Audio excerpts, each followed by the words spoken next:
opening. Opening like an anemone, like a hand, like a book, like an oyster, like an eye, like a passage, like a seed, like a frontier.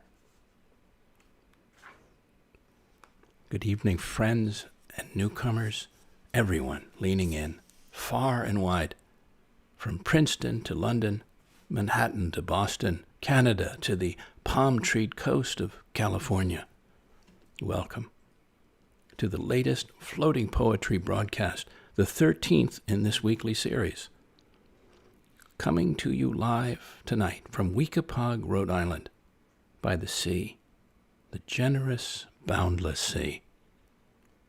This is your poet and poetorialist, Colin Goedecke. Tonight, inviting you into places of openness, the waiting, surprising, and often remarkable places we can open to inside ourselves, with others, and with nature. Like the early morning bird song you just heard that I recorded on one of my early walks that I take every morning. So, opening ourselves up to everything vital, especially transformational, from beauty to freedom to so much possibility and greater humanity while we're here on Earth.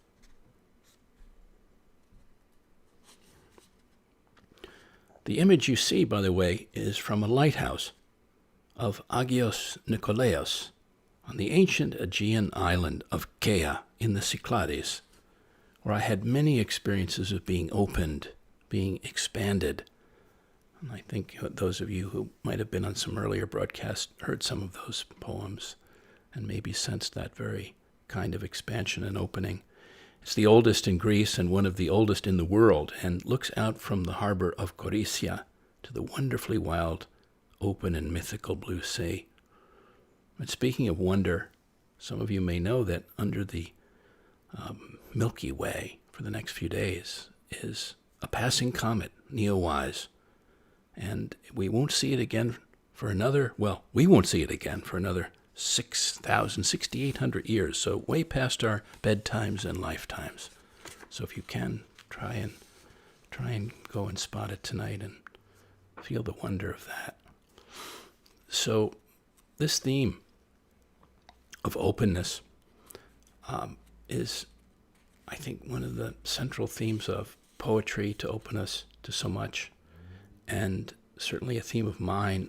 I've even created an immersive experience that I've shaped and lead on the poetry of living, and it's about opening to many things, to now, to the moment, to your essence, to beauty, to joy, to mystery, to nature, the natural world, to a wider universe of feelings, to your deeper humanity, your inner senses, your possibilities, self-expression. So I felt we might want to go to that territory tonight and bring us in with some quotes that I've chosen for us, one by the wonderful storyteller, mythologist Michael Meade, M-E-A-D-E. We live in a time of overwhelming changes and seemingly impossible tasks when it comes to both nature and culture. Yet this is not the end of time, but a break in the rhythm of history that also creates openings to the realm of great imagination and the possibility of reconnecting to the soul of the world. No matter what threats and disasters occur at the surface of life, the underlying soul remains an endless resource and vital source of change and renewal. Rebecca Solnit, the writer, on one of her conversations with Krista Tippett of the marvelous On Being podcast, said there's a way a disaster throws people into the present and gives them this super-saturated immediacy that also includes a deep sense of connection. It's as though in some violent gift, you've been given a kind of spiritual awakening where you're close to mortality in a way that makes you feel more alive. You're deeply in the present and can let go of the past and future and your personal narrative in some ways. You have shared an experience with everyone around you, and you often find very direct but also metaphysical senses of connection to the people you suddenly have something in common with. The musician, songwriter Nick Cave: my duty as a songwriter is not to try to save the world, but rather to save the soul of the world. This requires me to live my life on the other side of truth, beyond conviction and within uncertainty. Where things make less sense, absurdity is a virtue and art rages and burns. Where dogma is anathema, discourse is essential, doubt is an energy, magical thinking is not a crime, and where possibility and potentiality rule. The answers to the secrets of the heart may just be there, in the inscrutable dark of the forest, in the unfathomable depths of the sea, at the certain tips of our fingers. Thank you, Nick Cave. Rob Bresney, who wrote a wonderful book you might enjoy, Pronoia, the Antidote to Paranoia. Marvelous, very inspiring. Who said, many of us don't always know what we feel. We may have a vivid sense that we feel something, but we're not sure what it is. That's why musicians, writers, actors, and other creative people play such a crucial role in our emotional lives. Their work can help us articulate the enigmas fermenting within us. Thomas More, author of Care of the Soul, another incredible book, as well as his Dark Nights of the Soul, which I just finished rereading. Today there is a special field called poetry therapy, based on the recognition that carefully chosen words can be healing. Images help clarify emotions, memories, and events. They can connect the past with the present and create a kind of reflection that impacts chronic suffering. Often our language is too technical, mechanistic, medical, and psychological, and falls short of our experience. And just a few more. I couldn't resist. Tosha Silver: learn to remember the truth, capital T, you once knew in your own heart, before they trained you to forget. Mark Twain: the two most important days in your life are the day you were born and the day you find out why. And last, Jim Harrison, poet, writer, raconteur: the biggest thing in people's lives is their loves and dreams and visions. So I invite us all to open to those dreams and visions and loves even more. And to magic, as W.B. Yeats said, the world is full of magic things patiently waiting for our senses to grow sharper. So a question in a poem that I wrote.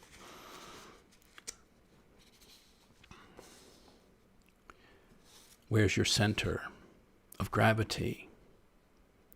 In the ponderousness of your head, in the tidal basin of your heart, or the rivering valley of your hara, that third place, nexus, where everything unifies, where deep vitality springs, to true equilibrium plies, where one's whole being coalesces, the body, soul evanesces, may be time to discover and enter that most vital center.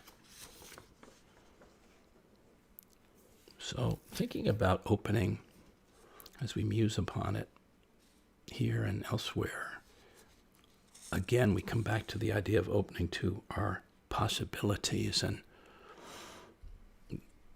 I wrote a poem for a very dear friend of the time on his 70th birthday, wonderful Greek man, performer, friend. It's called Omikron.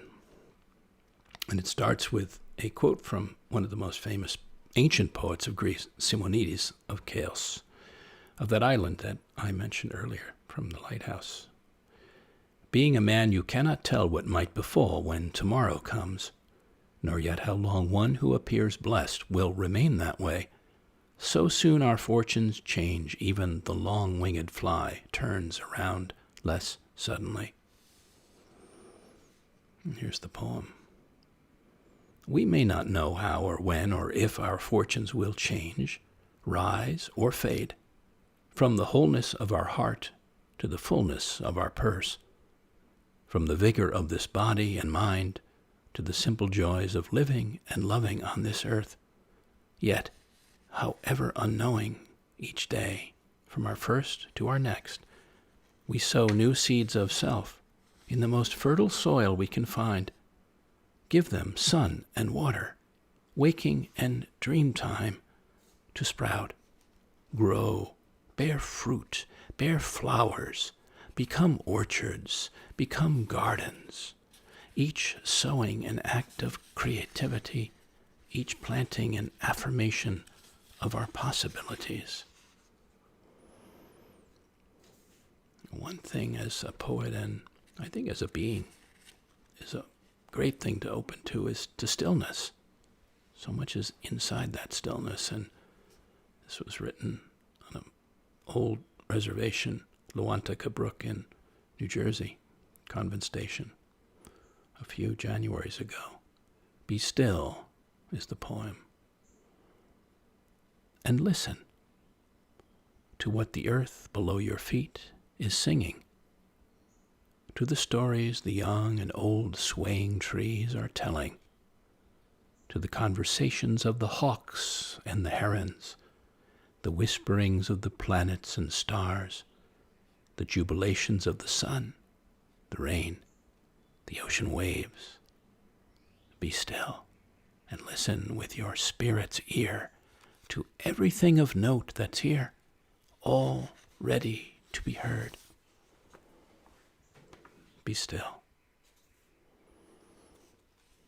And opening to gentleness. A soft afternoon rain is this poem.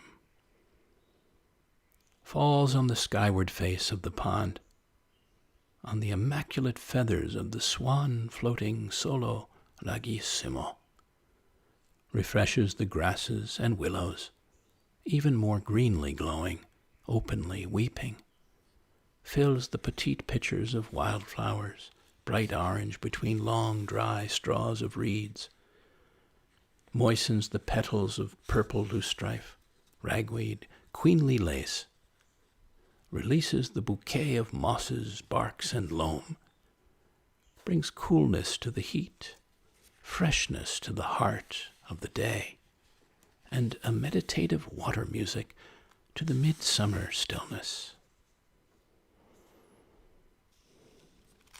One of the things that I do advocate for is untaming ourselves, getting back to our wilderness. That doesn't mean, of course, wild men and women of Borneo exactly, but that wilder nature that's so much more about aliveness, and this speaks to that. It's called undomesticated. Like domesticated dogs and cats, we can have our natural wildness weaned, trained, tamed out of us. Our visceral connection, syncopation with native and nature's rhythms, from our freewheeling spirits to the sheer and pure sensuousness of our bodies. But it can be awakened, unleashed, re-entered, that place, that essence of wildness, if we're willing, if we feel the calling to become liberated, to become undomesticated. And when I thought about wilderness and aliveness and essence, I could not help but think about a marvelous poet, great favorite of mine from California. I don't know how old he would be. He rarely gives interviews. I don't know much about him, but I've read everything he's written. His name is Joseph Stroud, and his collection is Out of This World. And this is from, and it's called Feral, F-E-R-A-L, Feral. The Plaza of the Gypsies, under the ruined castle, a spring pouring into a stone basin where burros and horses drink. Since before the time of Cervantes, a taverna, fierce sunlight at noon, the plaza empty, absolute stillness, even the cicadas stunned by the heat. A plate of olives, goat cheese, cucumber, cobblestones, whitewashed walls, a day like marble, solstice, crushed rosemary, holding on with everything I have. Wheat fields the color of fawn, bread, black figs, gripping hard with mind and heart clenching, holding on to what's human. This moment, this place where I make my strict joy. Thank you, Joseph Stroud. And then opening to heartfulness. It's such a human desire. And the more heartful we become, the more heartful we want to become. Show me your heartfolio is this poem. Request, I suppose, or invitation. All the love songs, notes, givings, and longings that live in your heart. All the indelible images and homages, joys and sadnesses collaged there, that make a beautiful, bountiful wholeness folio of your you-ness, that flow so feelingly through your eyes, your face, your voice, limbs, and loins, to one who is truly, deeply able to see, to touch your true and tender center.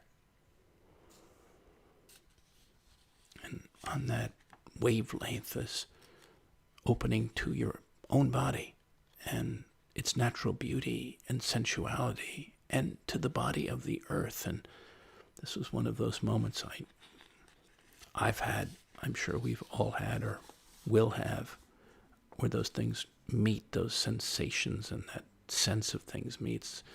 And this was written on Sea Point Beach in Kittery, Maine, a few summers ago. Kissed is the title, kissed. Every inch of my skin, kissed. By ocean mist, breathing, lipping over my bared body, on a sea-salted shore, far from everywhere but here.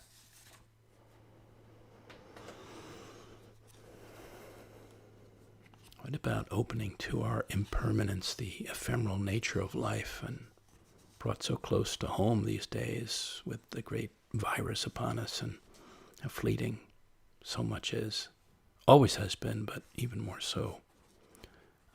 Aware of it now. It goes on is the title.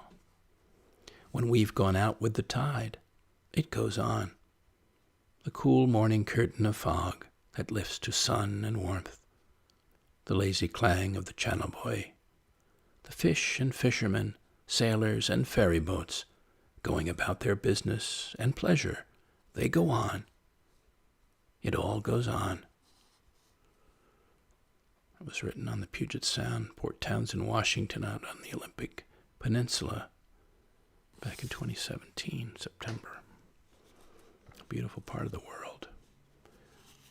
I thought about opening to your callings, our callings, and sometimes how powerful those can be and how powerful they get if we don't answer them. And I know a lot of people are reevaluating what they want their life to be in the midst of all of this and what they don't want it to be, and changes they might make, callings they might answer. So this is a David White poem. You know, he's always a great favorite, and he's actually doing a wonderful series, 3 Sundays in July right now. Song for the Salmon. For too many days now I have not written of the sea, nor the rivers, nor the shifting currents we find between the islands.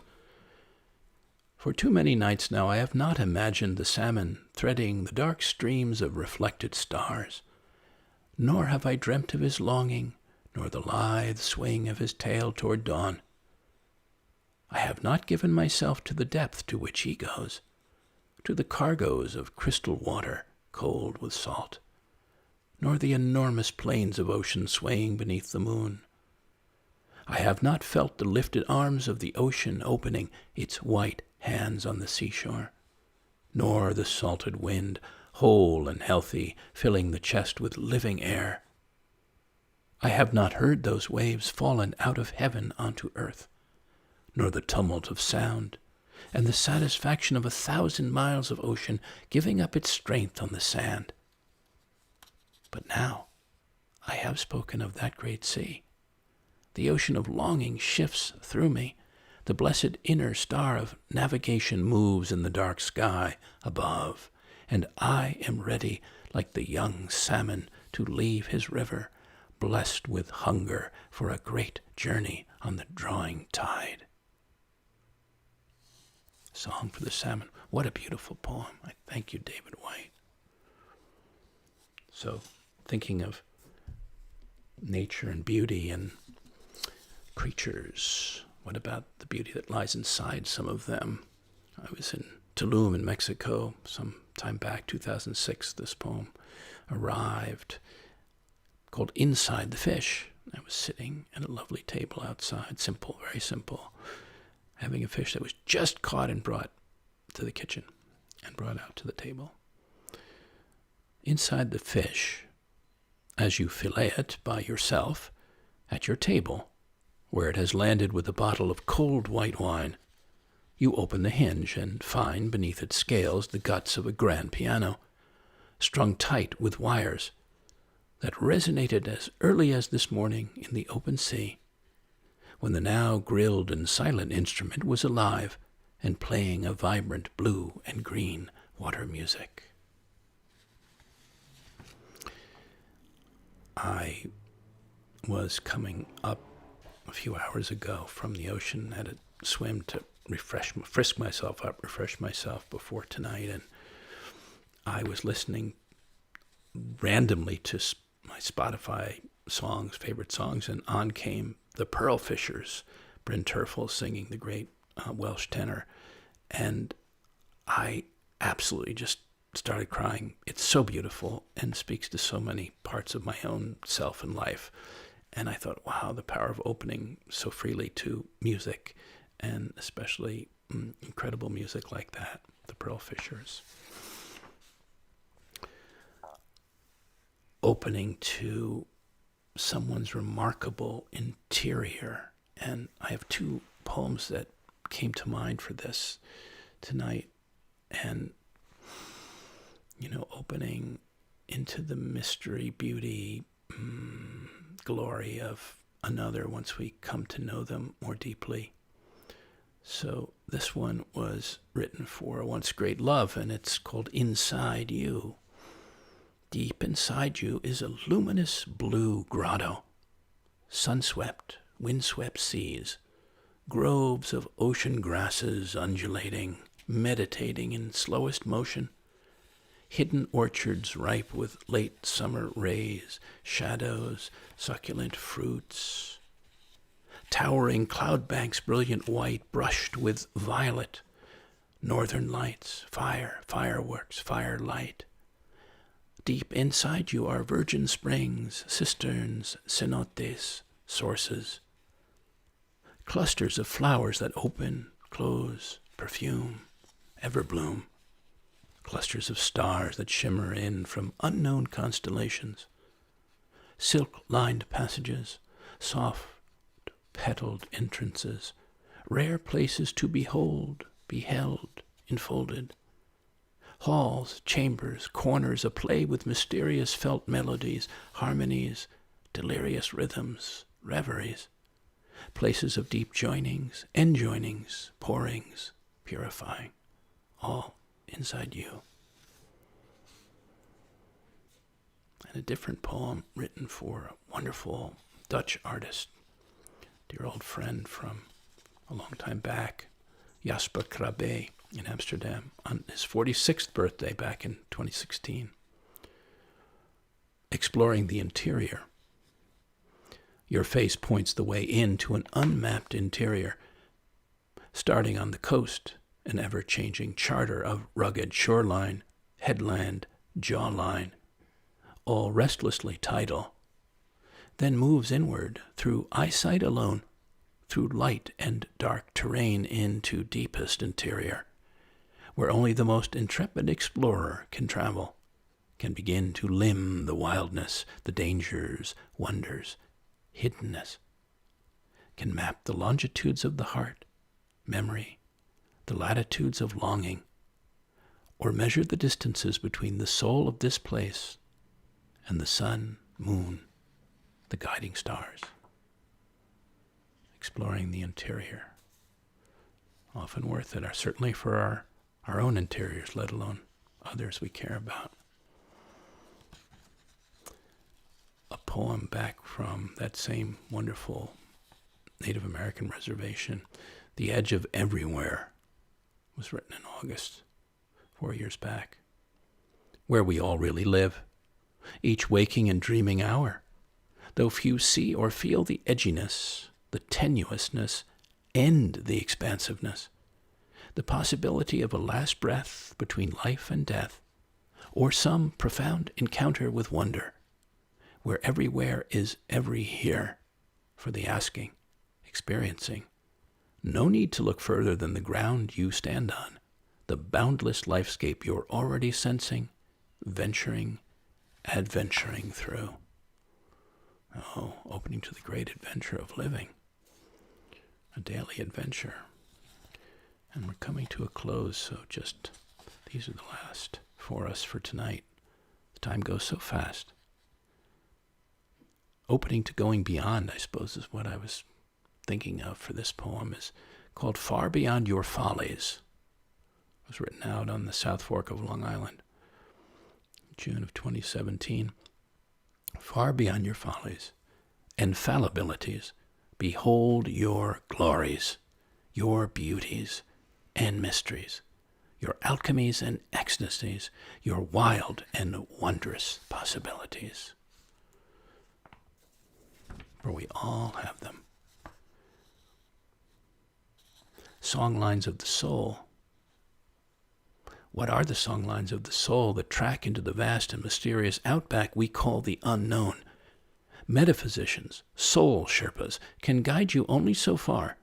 The rest of the way, you must travel alone, with a divining rod of your own making that will point you to the places where your soul streams from sweet water springs, where you can quench your other cosmic thirst for wholeness, completion, and connection to everything in the universe. So, opening to your soulfulness. And then I'm ending here with 2 invocations, 2 calls to go forth in this case. Go forth was written on the 4th of July, and this 4th is F-O-R-T-H. Go forth this and every day. Go forth with your own thoughts and feelings, choices and decisions that liberate you, that untie and untangle you from everything and everyone, anything and anyone that keeps you from being free, to fully live your life, to be entirely yourself, to sing your song, the one you know by heart, all the day, all the night long. Go forth now, if not now, when? While you can, because you can. Without fear of going back or falling back, go with boldness, with wholeness, into the abounding air. Go forth. And last, open your hearth. Open your hearth, your heart, your earth, your ear of being to everything deeply living, to everything deeply calling.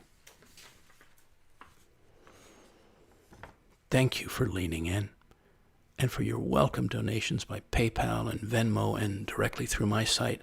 That greatly helps support these programs and poetic arts. Ones listeners told me are nurturing, inspiring. But especially thank you all for listening in and for your enthusiasm and allowing me to share these poems and musings from the heart and soul of my life and daily living. Replays of the broadcast are online to share or hear another time. I hope you'll lean in again. Until then, good days ahead, wide open days ahead, and good spirits